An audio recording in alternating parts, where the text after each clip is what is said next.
नमस्कार.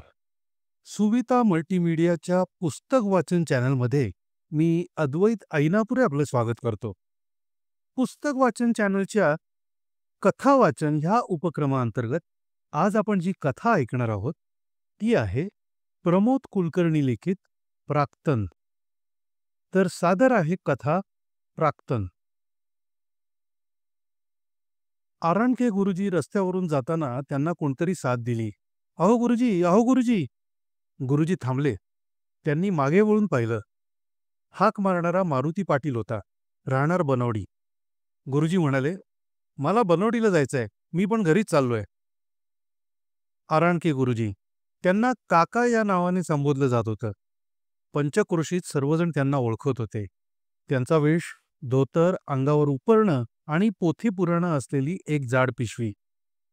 ते शेतकऱ्यांना पीक पाण्यासंबंधी चांगला सल्ला देत. गावातील बाया बापड्या सुद्धा त्यांना विशेष मान देत असत. बरेचसे शेतकरी, काही बाई शेतातील भाजी फळं त्यांना नेहमी देत.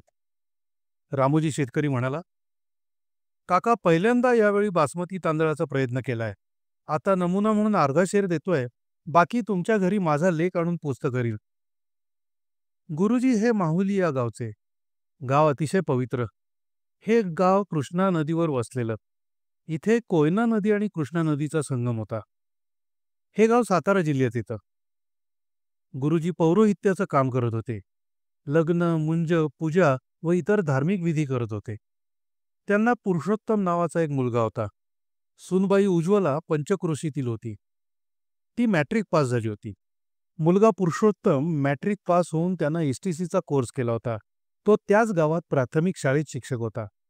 तोही वडिलांसारखं भिक्षुकी व्यवसाय शिकला होता. गुरुजींची बायको काही वर्षांपूर्वी निवर्तली होती. पुरुषोत्तमला एक मुलगा होता. मुलाचं नाव होतं यशवंत. मुलगा 5 वर्षांचा होता, परंतु तो जन्मतःच बहिरामुखा होता. आजोबा घरगुती जडीबुटी औषधं देऊन उपचार करण्याचा प्रयत्न करत होते. नातवासाठी व्रतवैकल्य करत, उपास-तापास करत. एके दिवशी पुरुषोत्तम संध्याकाळी शाळेतून घरी येत होता. ते दिवस हिवाळ्याचे होते, त्यामुळे लवकर अंधारून येत होतं. चालता चालता त्याचा पाय सापाच्या शेपटीवर पडला. सापानं त्याला दंश केला. साप एवढा विषारी होता की पुरुषोत्तम जागेवरच गतप्राण झाला. लोकांनी त्याला घरी आणलं. गुरुजी नुकतेच आलेले. सुनेनं नुकताच देवापुढे दिवा लावलेला होता. मुलाला जवळ घेऊन ती शुभंकरोती म्हणत होती. लोकांनी पुरुषोत्तमला ओटीवरच झोपवलं. गुरुजींनी त्याची नाडी बघितली, पण व्यर्थ. त्याचा प्राण केव्हाच अनंतात विलीन झाला होता. सुनेनं हंबरडा फोडला. आजूबाजूच्या बायका येऊन उज्ज्वलाचं सांत्वन करू लागल्या. लहान मुलगाही रडायला लागला. गुरुजी सुन्न होऊन बसून राहिले. सर्व विधी झाले. काही दिवसांनी गुरुजींनी सरपंचांना गळ घातली. त्याच शाळेत त्यांच्या सुनेला नोकरीसाठी शब्द टाकला. गावात गुरुजींना मान होता. सरपंचानं हेडमास्तरांना बोलवून सांगितलं, गुरुजींची सून उज्ज्वला हिला तिच्या नवऱ्याच्या जागी शाळेत शिक्षिका म्हणून नोकरी द्या. हेडमास्तरांनी उज्ज्वलाशी बोलून तिला शाळेत शिक्षिका म्हणून नोकरी दिली, परंतु त्यांनी अट घातली की पुढील 2 वर्षात एसटीसीचा कोर्स पूर्ण करायला हवा.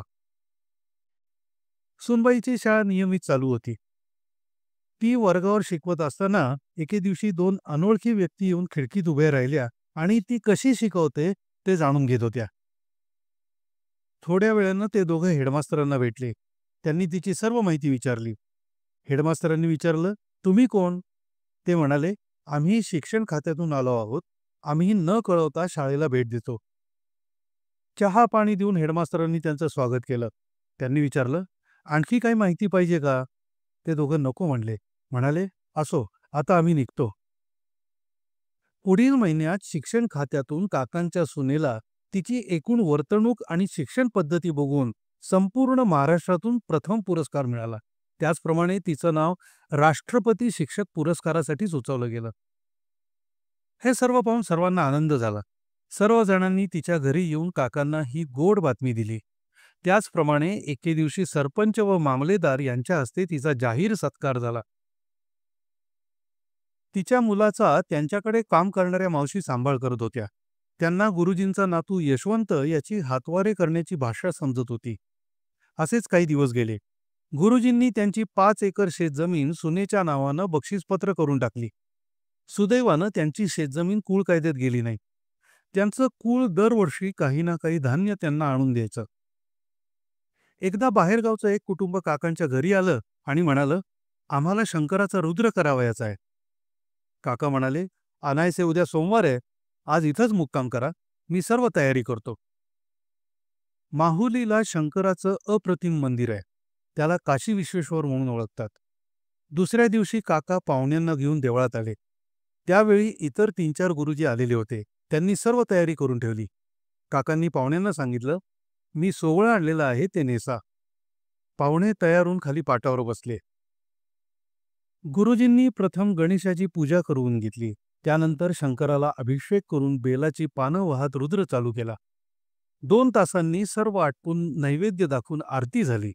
सर्वजण 12 वाजेपर्यंत घरी आले. जेवण झाल्यावर सर्वजण बसलेले असताना त्या पाहुण्यांचं लक्ष गुरुजींच्या नातवाकडे गेलं. त्यांनी त्याची नाडी बघून सांगितलं, याच्यावर माझ्याकडे औषध आणलंय, ते देतो.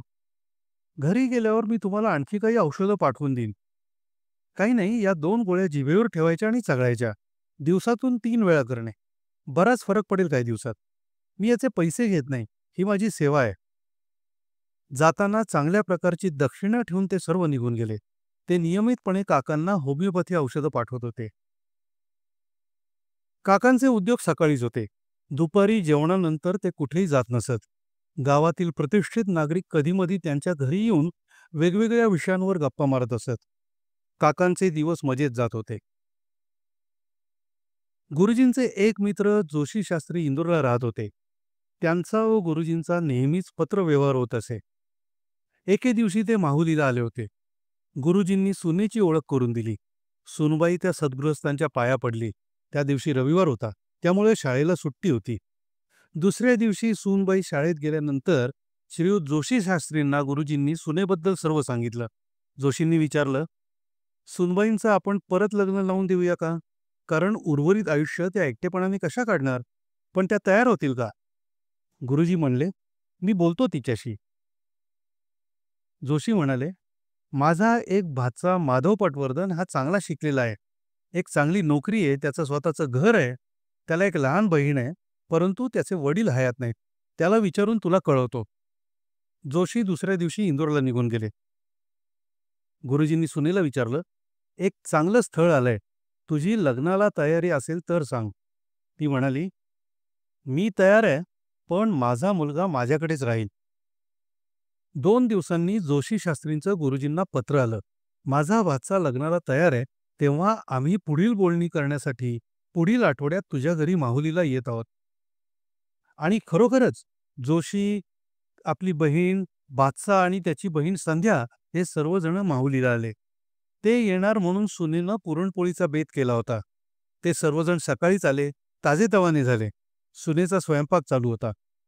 जेवून आपण बोलू असे ठरलं. जेवणानंतर थोडी विश्रांती घेऊन सर्वजण बैठकीला बसले. शेजारच्या बायकांनी उज्ज्वलाला चांगलं नटून तटून आणलं.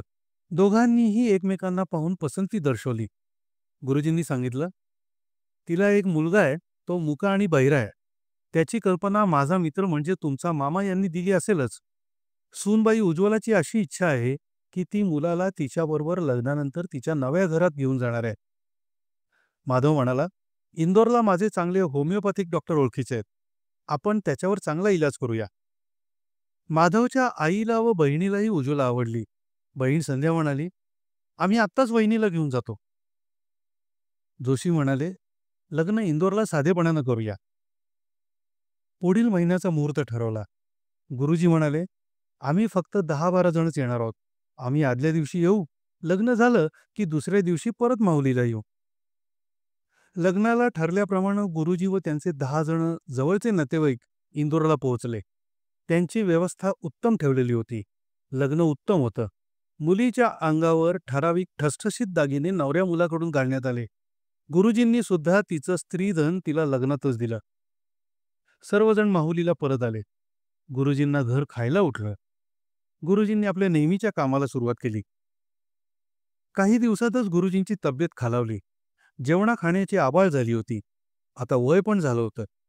ते आजारी पडले. गुरुजींच्या एका नातेवाईकानं उज्ज्वलाला तार केली. तार वाचून जोशींना त्याचप्रमाणे उज्ज्वलालाही धक्का बसला. मधल्या वेळेत मुलगा होमिओपॅथिक उपचार करून बोलायला लागलेला होता.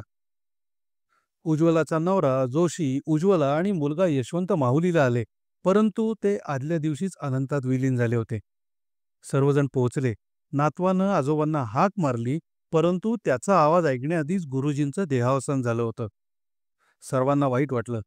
2 दिवसांनी उज्ज्वलानं आपल्या 5 एकर जमिनीपैकी 2 एकर शाळेला दान केली आणि 3 एकर माहुलीच्या ब्राह्मण वर्गासाठी एक वैदिक शाळा बांधण्यासाठी दिली. सगळे परत इंदोरला आले. तिचं आयुष्य आलेल्या वळणावरून नित्य सरळ चालू लागलं.